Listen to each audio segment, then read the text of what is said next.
Здравейте! Днес ще ви споделя 3 начина как да накарате вашите домашни любимци да се чувстват добре. Започвам с начин номер 1. Винаги обръщайте внимание на здравословното им състояние.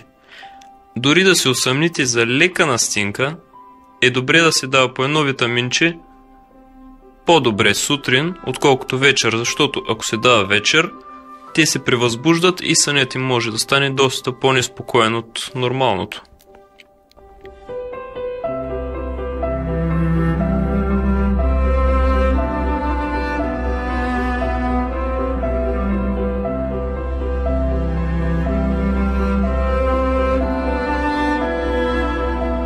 Начин номер 2. В никакъв случай не ги карайте да си помислят, че сте забравили за тях, когато седнете пред компютъра. Обръщайте им достатъчно внимание и се забавлявайте заедно.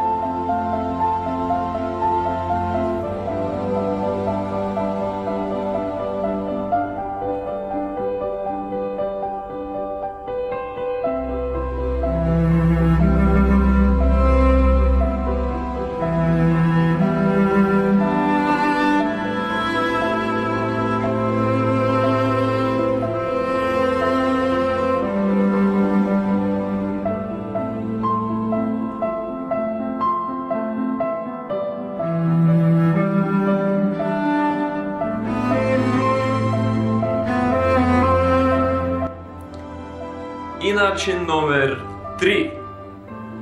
Ако имате повече от един домашен любимец, може да му помогнете, докато той се преструва, че е изпаднал в беда, и по този начин да разберете дали останалите ви домашни любимци са му приятели просто е така по думи, или са му истински приятели, които биха се втурнали да му помогнат в каквато и ситуация да се намират.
Това бяха трите начина, с които можем да накараме нашите домашни любимци да се чувстват добре.